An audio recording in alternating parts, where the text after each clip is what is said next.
예, 안녕하세요. 느린 한자 수업을 시작하도록 하겠습니다. 예, 지난 며칠간 좀 일이 있어가지고 업데이트를 하지 못한 것 같아요. 그래서 오늘이 토요일이지만 한번 찍어서 올리도록 하겠습니다. 오늘 할 한자는요, 바로 요 거꾸로 반자입니다. 거꾸로 반자. 제가 한번 써볼게요.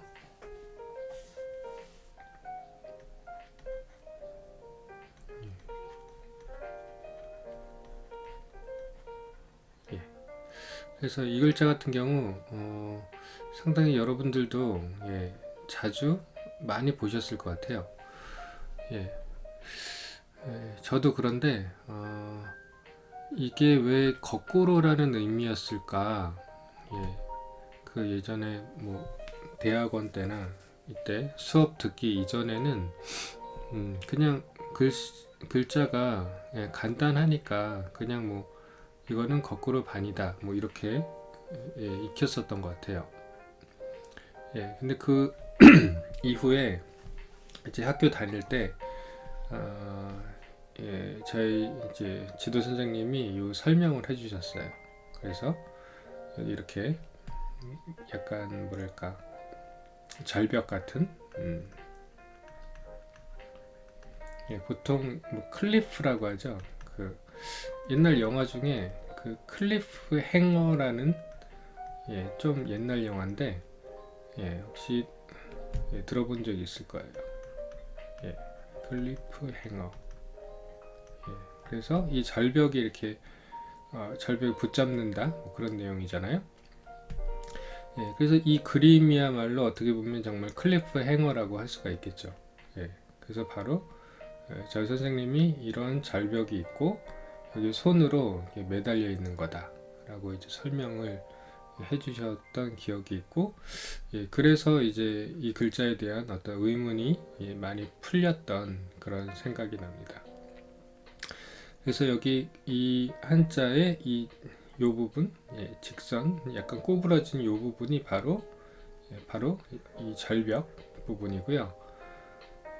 요 부분이 바로 손입니다. 그래서 이 글자가 나중에 단순화돼서 이렇게 되고 손 부분이 이렇게 또자처럼 변하는 거죠. 그래서 거꾸로 반자.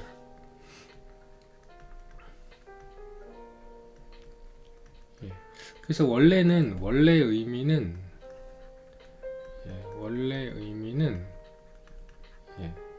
그 등반하다라고 하는 의미였어요. 등반하다. 등반하다. 여러분 보면 등산할 때 좀 보통은 이제 걸어서 하이킹처럼 이제 산에 올라가지만 조금 프로들인 분들은 그 바위를 막 이렇게 뭐 도구를 가지고 막 올라가잖아요. 그래서 그런 거를 이제 등반이라고 하죠. 그래서 그걸 한자로 좀 어렵지만 써보면 여기 등이고요. 그 다음 반이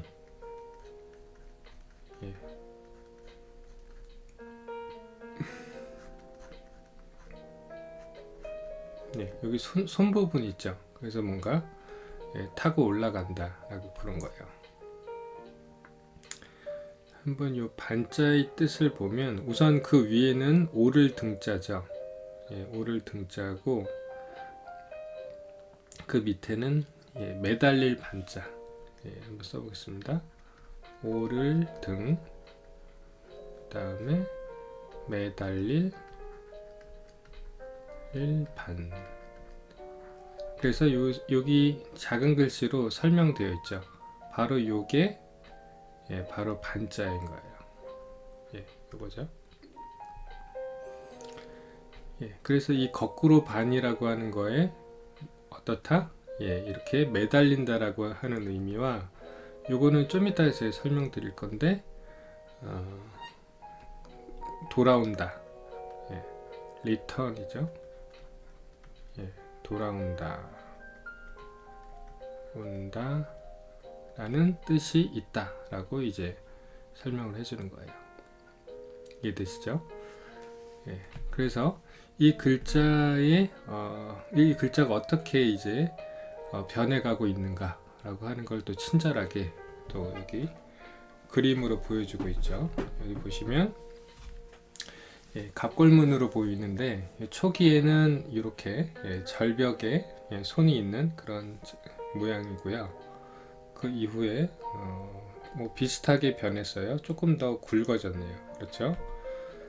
그 다음 이거는 전서체로 보이는데 여기서도 여기까지도 여전히 그림성이라고 할까요? 그림적인 특성이 잘 남아 있어요. 근데 여기서 여기로 가면서 이거는 예서 같은데 노예 예자 예서죠. 이 예서로 가면서 역시나 좀 급격한 변형이 이루어지죠. 그래서 여기까지는 그림 같이 보인다면 여기서부터는 뭔가 문자에 더 가깝다. 그래서 그 말은 그림성이 그림적인 특성이 좀 상실됐다 라고 생각을 할 수 있을 것 같아요. 대신에 획이 직선에 이렇게 그어졌기 때문에 훨씬 더 빨리 쓸 수 있는 그런 장점은 있겠죠. 대신에 그림성이 퇴화가 됐어요. 그 다음 지금 우리가 쓰는 이게 당나라 때 해서체로 보이죠. 이 해서로 이제 우리가 사용하고 있고, 참고로 요거는 이거를 흘려서 쓰는 초서체라고 하죠. 뭐 행서라고 할 수도 있고, 근데 조금 더 많이 흘리면 이제 초서체가 되는 거죠. 그래서 이 초기 글자에서 이제 이러한 변형이 일어나서 지금 이러한 글자를 우리가 쓰고 있다라고 볼 수 있습니다. 그래서 뭐 자주 말씀드리지만 저는 이 글자를 썼으면 어떨까 그렇게 생각하곤 합니다. 그래서 그림과 관련된 설명은 이 정도로 하겠습니다. 중국어 발음은 보니까 판 이렇게 발음하네요. 판 이해되시죠? 그러면 이제 사전을 통해서 의미를 한번 살펴보도록 하겠습니다.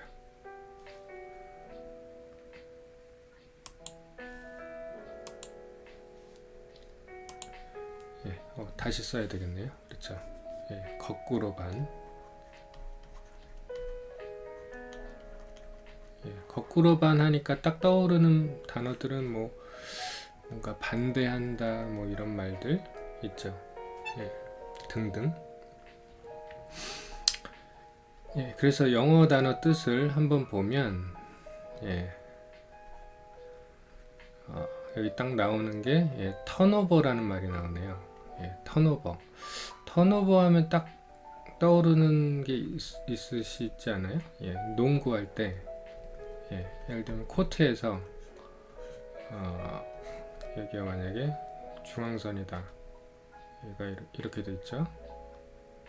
코트를 상당히 잘 그렸네요. 그렇죠? 근데 여기서 만약에 선수가 이렇게 있는데 이렇게 공격을 하다가 이 공격수가 뭔가 실수를 했다라고 해서 이제 반격을 당하는 거죠. 그래서 여기 있는 선수한테 이쪽 친구가 패스를 딱 해주면 이제 여기서 쉽게 속공을 할 수 있죠. 근데 이렇게 공격수가 실수에 의해서 이제 공이 상대편에게 넘어가서 이제 공격 기회를 주는 것을 턴오버라고 그러죠. 턴오버. 이게 바로 이 턴오버입니다. 그래서 의미를 찾아보니까 이 자체는 이제 방향을 바꾸다 라고 사전에 되어 있습니다. 방향을 바꾸다. 여기서 보면 공격 방향이 이렇게 있었는데 실수에 의해서 방향이 이렇게 된 거죠. 그래서 확실히 이것도 턴오버라고 얘기를 할 수 있을 것 같아요. 그렇죠? 그 다음 리버스는 이제 거꾸로라는 거죠. 거꾸로의. 이것도 보면 농구에서 이 덩크슛 쏠 때 이렇게 거의 뒤로 돌아서 이렇게 돌면서 그림이 잘 될까요? 공이 여기 있으면 돌아서 이렇게 뭔가 이렇게 돌아서 넣는, 거꾸로 넣는, 그렇죠? 거꾸로 넣는 덩크슛을 리버스 덩크라고 하죠. 리버스 덩크.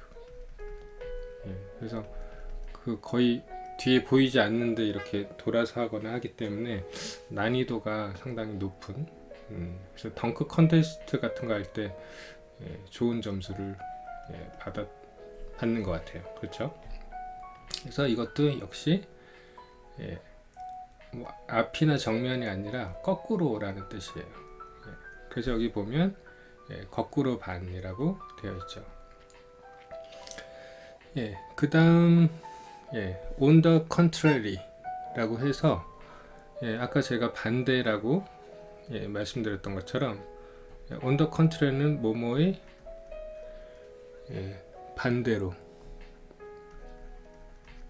뭐뭐와는이 더 낫겠네요. 뭐뭐와는 반대로 라는 의미죠. on the contrary. 가끔 독해 문장 같은 데서도 나오는 것 같아요. 그렇죠. on the contrary. 그 다음에 rebel 같은 경우는 찾아보면 반역자. 다 이렇게 보시면 여기 반이 들어가죠. 반대, 그 다음에 반역. 다 이제 뭔가 거꾸로라는 의미가 들어가는죠. rebel. 그 다음 return. return은 돌아오다죠. 돌아오다. 예를 들면 뭐 서울에 있다가 여기가 만약에 대전이다. 대전이다. 다시 이렇게 돌아오는 거를 return이라고 하죠. return. 그래서 이거는 가는, 다시 돌아가는 이잖아요. 돌아가는, 간다라고 하는 게 있기 때문에 요 글자로 좀 더 강화가 됩니다.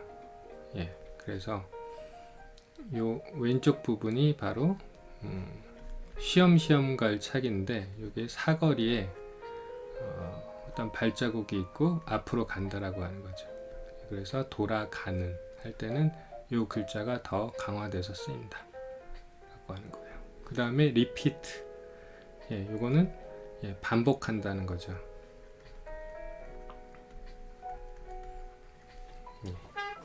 이해되시죠? 실제로 그렇다면 우리가 쓰는 반복한다 라고 한 말을 할 때도 요 반자를 씁니다. 이 반자를 반복한다. 상당히 이 반자의 의미도 다양하고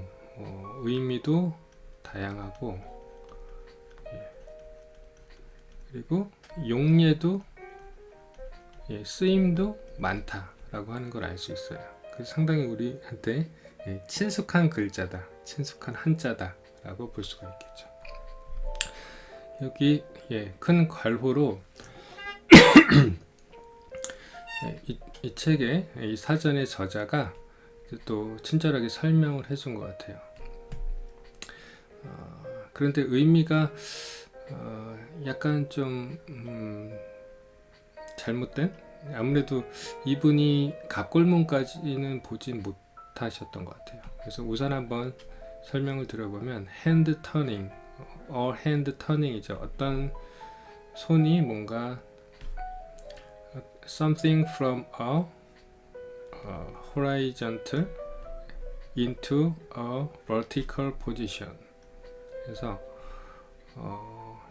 요거를 이제 호라이젠털 어떤 수평선이겠죠. 그 다음에 요거를 수직선이라고 본 것 같아요. 수직선으로부터 뭔가를 손이 이렇게 뭔가 돌리고 있다 라고 보고 있는데, 요거는 적당한 해설이 아닌 것 같고, 아까 제가 설명드렸던 것처럼 어떤 절벽에 손으로 매달려 있는 모양, 그것이 보다 합당한 해석이다 라고 생각이 됩니다. 이해되시죠? 그래서 요 거꾸로 반자를 기본으로 해서 요 한자들 총 7개가 나와 있네요. 요 한자들은 그거에 대한 어떤 변형이자 뭔가 파생 혹은 어떤 변주들이다 라고 볼 수가 있습니다. 그래서 요 글자부터 보도록 하겠습니다. 이 글자는 아까 제가 잠깐 설명드렸던 것처럼 이 반이 가지고 있는 요 return이라고 하는 의미를 좀 더 강조하고 싶어서 여기에 요게 나중에 이렇게 되죠. 쉬엄쉬엄 갈착, 요거를 더 추가시킨 겁니다. 그래서 요 오른쪽 부분은 이제 발음이자 그런 부분이 되는 거죠. 만약에 발음이라고 하면 이렇게도 쓸 수 있겠네요. 그렇죠? 반. 그래서 의미를 보면 역시 return이라는 뜻이 나와 있죠. 그렇죠? return. 그래서 또 설명이 어원적으로 이 거꾸로 반자의 맨 마지막 의미 return, repeat이라고 하는 의미를 조금 더 강조하고 있다는 거죠. 특별히 강조하고 있었는데 뭐를 도구로 해서 바로 이 쉬엄쉬엄 갈착. 그래서 이게 이거라 그랬죠. 사거리에 뭔가 발이 앞으로 나아가고 있는 모양이라 그랬죠. 그리고 이게 붓으로 쓰일 때는 이렇게 쓰인다라고. 아무래도 어떤 글자와 글자가 합쳐지면 좀 이렇게 복잡한 게 단순화되겠죠. 그래서 여기에 이게 들어갔다라고 하는 겁니다. 이해되시죠? 그래서 돌아간다. 그래서 의미를 보면 돌이킬 반도 되고요. 돌아올 반도 됩니다. 그래서 요거의 어떤 예가 되는 단어는 우리 예를 들면 책 같은 거 빌리면 반납한다고 하잖아요. 그 반납한다고 할 때 이 반자를 씁니다.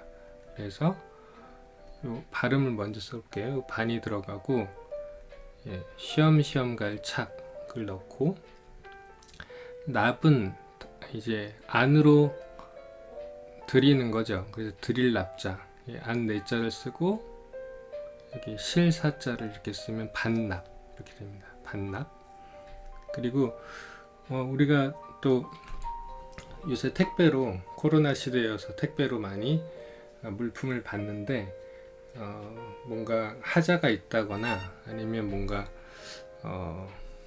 고객의 사정에 따른 변심 이런 걸 때문에 반품을 하게 되죠. 그 반품할 때도 바로 이 돌이킬 반자 혹은 돌아올 반자를 써요. 그래서 이 반, 그 다음에 물건 품. 그래서 반납이나 반품이나 우리가 상당히 자주 쓰는 단어인데, 이 단어가 어떤 한자들로 이루어졌는지 그거에 대해서는 저 자신도 잘 몰랐던 것 같아요. 근데 이번에 찾아보면서 이렇게 쓰는구나, 그리고 이 한자를 쓰는구나 라고 하는 것을 알게 됐습니다. 그래서 어떻게 보면 이 수업을 준비하고 이제 준비를 해야지 이제 설명을 하니까, 근데 준비하는 과정이 저 자신에게도 공부가 꽤 많이 되는 것 같아요. 어떤 뭐랄까 찾아보는 거 하나하나가 다 이제 공부가 되니까, 그래서 참 보람 있는 시간이다. 예, 그 준비하는 시간 자체가 보람 있는 시간이다라는 생각이 듭니다. 예, 그 다음 글자, 예, 여기 두 개의 글자가 있는데 여기 보면 이 두 개를 합쳐서 보고 있다라고 하는 표시가 있죠. 그래서 먼저 설명을 드리면 이 위에 거는 근데 의미는 똑같아요. 그래서 산비탈 비탈 판, 산비탈 판이고, 혹은 뭔가 산에는 고개가 있죠. 뭐 이런 평지가 있다가 이렇게 고개가 있잖아요. 고개가, 이것을 바로 이렇게 표현한다는 거예요. 그래서 산비탈판 혹은 고개판. 사람이 이렇게 가는 거죠. 고개를 넘어서 이렇게 가는 거죠. 이것을 바로 이렇게도 쓰고, 언덕불을 넣어서 쓰기도 하고, 흑토를 넣어서 쓰기도 한다. 그리고 이 오른쪽 부분은 동일하다라는 거예요. 그래서 의미를 보면 슬로프, 슬로프 하면 우리 왜 저도 스키는 못하는데 스키 뭔가 이렇게 영상 같은데 보면 슬로프라고 하잖아요. 그러니까 보면 예를 들면 스키가 이렇게 있다고 했을 때 이렇게 경사지어서 내려가는 것, 이것을 슬로프라고 하죠. 그래서 슬로프의 의미는 경사지다. 경사지다. 그 다음에 뭐 비탈, 산비탈이니까 비탈 되다. 이런 의미입니다. 슬로프. 뭔가 이게 기울어진, 아무래도 이 비탈이라고 하는 것을 영어로 표현한 것 같아요. 슬로프라고 한 게 산비탈. 그 다음 클리프예요. 클리프. 클리프. 아까 제가 초기 설명에서 들었던 것처럼 이게 바로 클리프가 되는 거죠. 절벽. 그래서 어떻게 보면 이 원래의 한자의 의미의 이 절벽 부분을 이 한자들이 받았다라고도 생각이 됩니다. 그래서 절벽. 그래서 산비탈, 탈 혹은 절벽, 이렇게 해석을 하고 있고요. 또 여기 또 어원 설명을 하고 있어요. 그래서 이 책의 저자에 따르면 아마도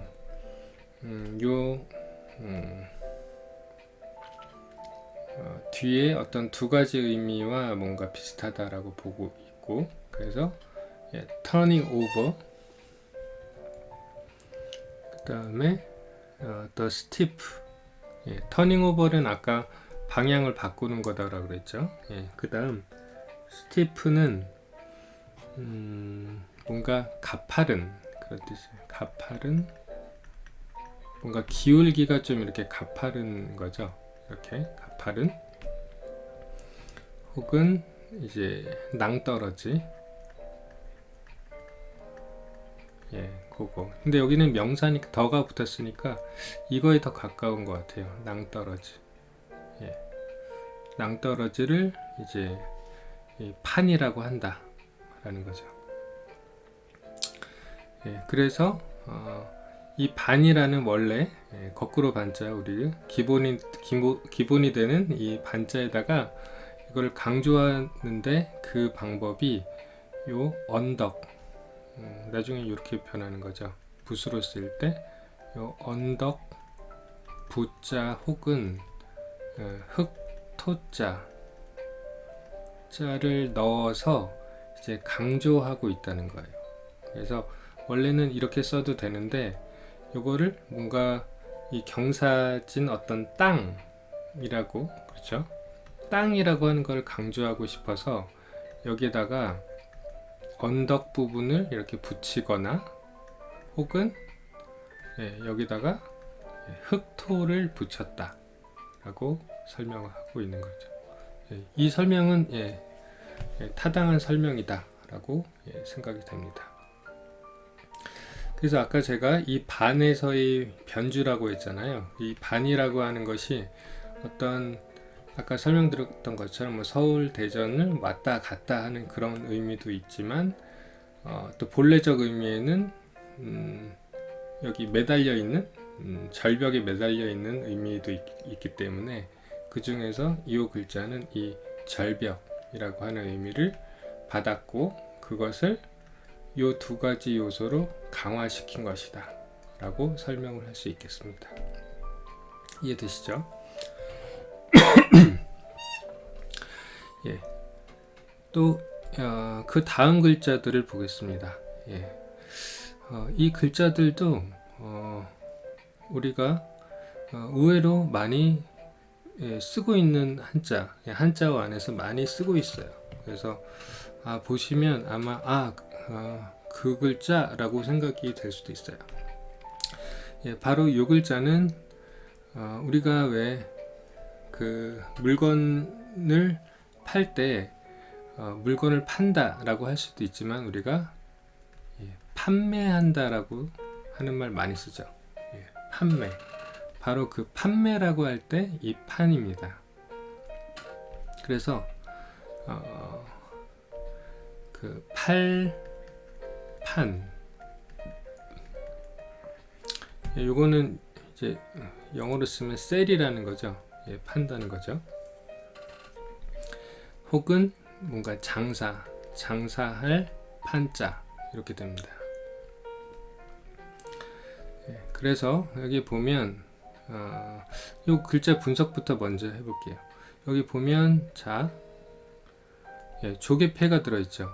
그 조개패는 제가 자주 말씀드렸던 것처럼 어떤 금전이나 재물이라고 말씀드렸죠. 재물. 그리고 판이라는 발음이 들어간 거죠. 여기 요거니까. 그래서 금전과 관련된 판이니까 바로 아까 말씀드린 판매하다 할 때 그 판이구나 라고 하는 것을 알 수 있겠죠. 그래서 여기 영어 뜻을 보시면 패들 조금 어려울 수도 있는데 요거는 여기 보니까 이 패드라고 하는 게 힌트가 되는 것 같아요. 이 패드가 라틴어 어근인데 이거의 앵글로색슨 의미 혹은 말은 이거에 해당하는 거는 바로 foot이에요. foot. 그러니까 발이죠, 발. 그래서 패들이라고 하는 거는 왜 우리가 발품 판다고 하잖아요. 그래서 발품을 팔아서 장사하는 사람이죠. 장사하는 사람. 그래서 여기 풋이 되는 거를 우리 자전거 보면 페달이라고 하잖아요. 페달.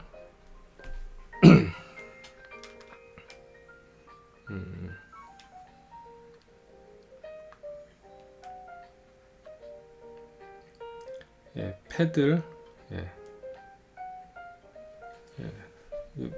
그 스펠링을 잘 모르겠어서 한글로 써보겠습니다.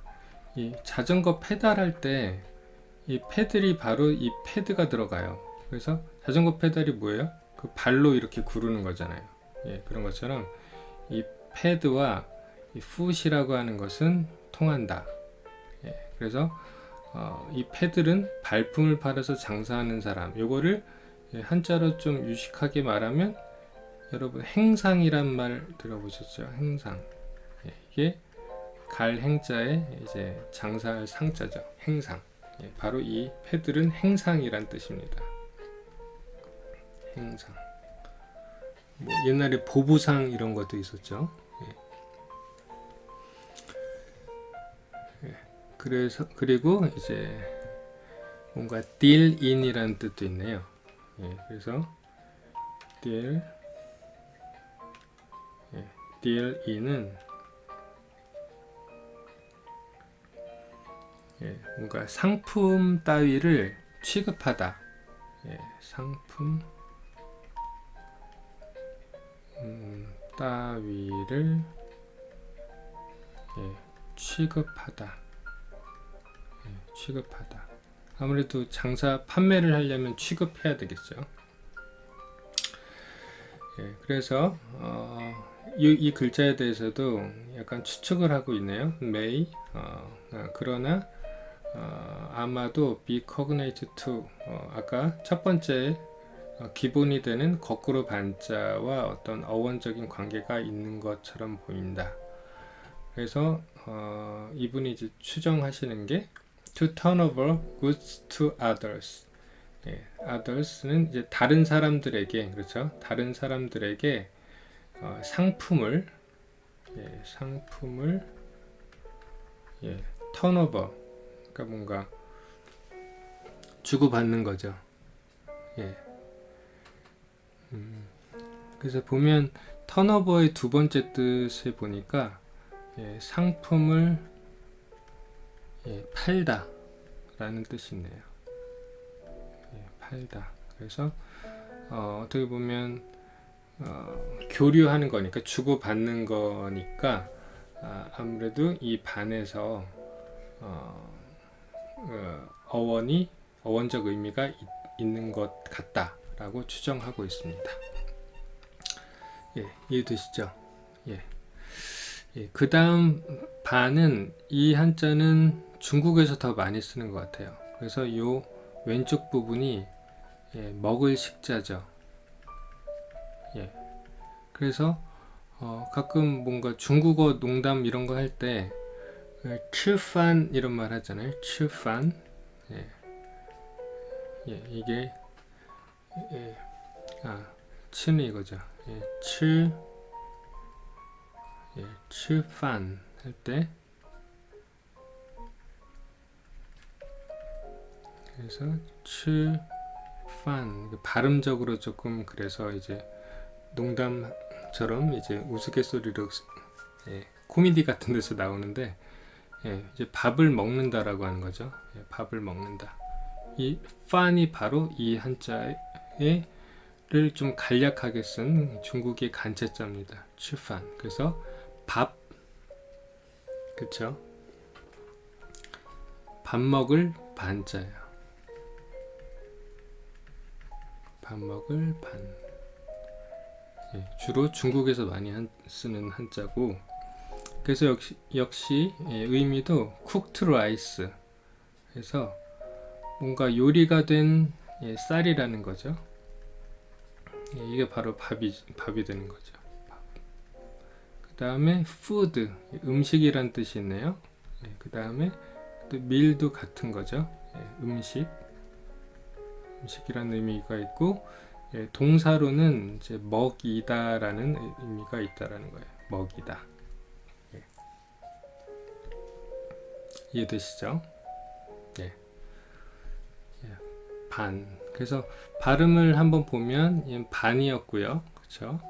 거꾸로 반, 그 다음에 돌이킬 반, 그리고 요 글자는 판이네요. 그렇죠? 판. 판. 그리고 요 조개 패자 들어간 것도 판이고요. 그런데 밥 먹을 반 같은 경우는 반 이렇게 되고, 그래서 반 혹은 판 이렇게 발음이 되는구나 라고 하는 것을 알 수 있습니다. 그 다음 마지막 글자들을 보겠습니다. 요거는 우리가 왜 나무판, 예를 들면 뭐 작업 같은 거 할 때 야, 나무판 좀 가져와, 뭐 이런 말 할 수 있잖아요. 그 나무판 할 때 이 판입니다. 그래서 여기 발음 부분에 해당하는 요 반이 들어가고, 나무니까 여기에 이렇게 들어가면 되겠죠. 이게 바로 나무판. 널빤지 혹은 그렇죠. 판. 무슨 판때기 할 때 그 판이죠. 그런데 여기에 이 글자도 이제 비슷한 거라는 거예요. 요거는 그 조각 편자라고 그래서요. 나무 같은 거의 어떤 조각이에요. 조각편. 그래서 여기에도 이 반을 넣으면 바로 이 같은 의미, 널빤지라는 의미를 갖게 된다. 널빤지 판 이렇게 되는 거죠. 그래서 의미를 보시면 역시 보드, 이게 바로 널빤지라는 거죠. 널빤지. 찾아보니까 이 플랭크도 같은 의미더라고요. 보드랑 널빤지라는 의미입니다. 그 다음에 라이팅 타블렛. 요거는 뭐 지금 쓰는 타블렛 PC 같은 건 아니고 뭔가 나무로 된 목판이라고 하죠. 목판. 옛날에는 그 나무에다 이렇게 새겨서 이렇게 찍어가지고 책을 만들었죠. 그래서 그리고 이제 프린팅 블럭이라고 그래서 이것도 뭐 비슷한 의미로 보여요. 뭔가 그 찍을 때 뭔가 프린트 인쇄를 할 때 찍는 뭔가 판자 그런 의미가 되겠죠.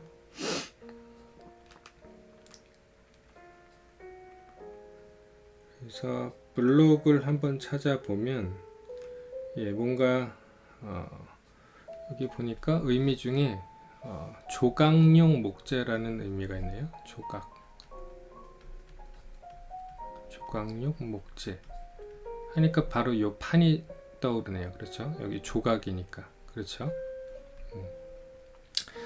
그 다음에는 좀 독특한 뜻인데 플로깅 인스트루먼트.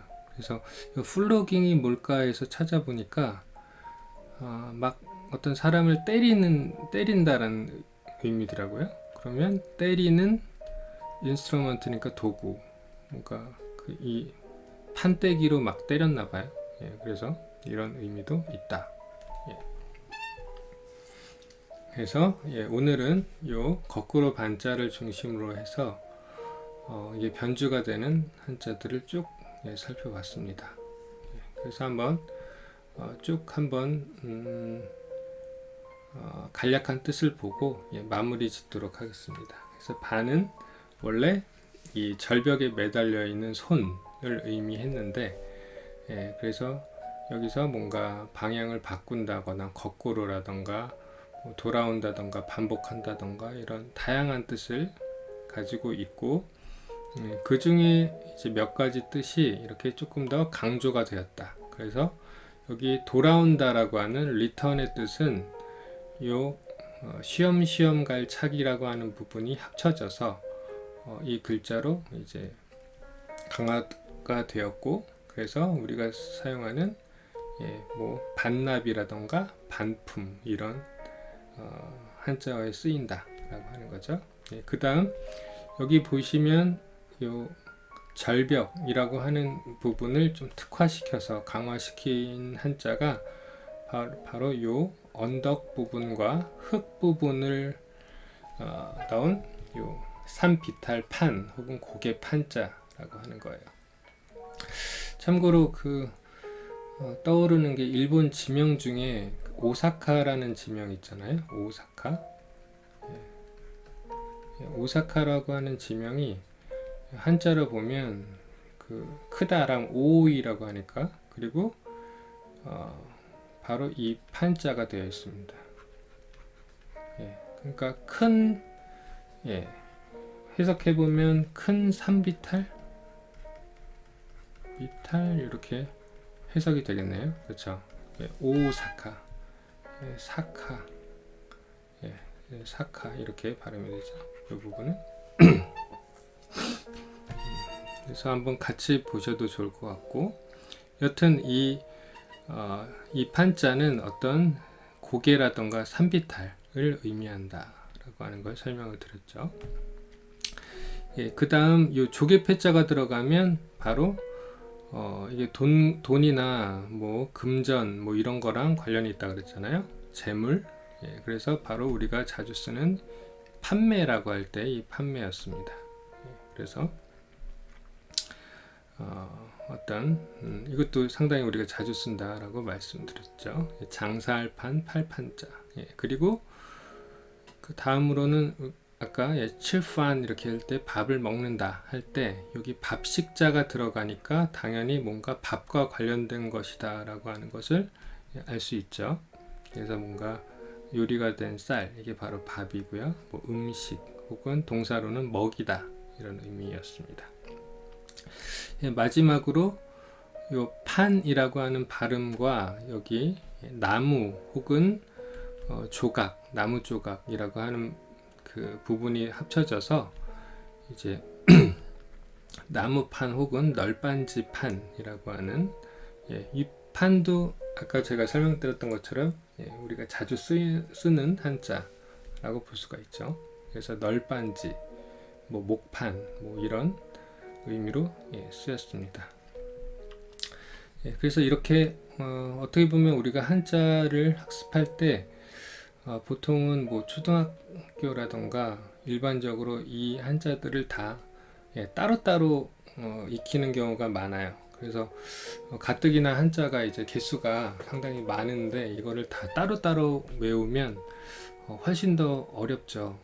근데 여기 이렇게 딱 정리해 놓은 것처럼 이 하나의 글자를 중심으로 해서 여기서 이렇게 파생된다 라고 쭉 봤을 때는 이걸 하나 전체를 세트로 익힐 수 있다라고 하는 장점이 있고요. 이 방법이 제 생각에는 한자를 익히는 상당히 효과적인 방법이 되지 않을까라고 이제 개인적으로 생각을 하고 있습니다. 그래서 관심 있는 분들은 뭐 이 영상을 가끔 보시면서 두루 계속 익히시면 이 한자들이 이제 하나의 뭐랄까 세트가 돼서 자연스럽게 이제 이해가 되지 않을까 그렇게 생각을 합니다. 그러면 오늘 강좌는 여기까지 하도록 하겠습니다. 감사합니다.